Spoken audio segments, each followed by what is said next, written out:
There's a couple of pieces of Boulder Opal from central Queensland, reels and millimetres. The white, as you can see, there's a reflection of the lights.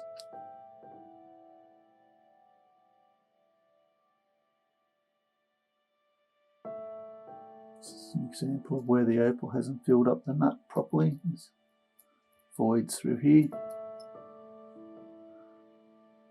Quite thick, needs to be cut down. Second piece needs to be cut off there, reshaped.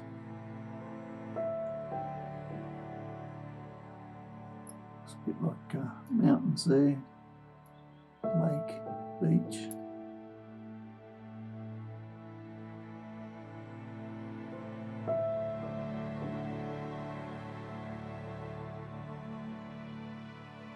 Anyway, hope you've enjoyed looking. Cheers.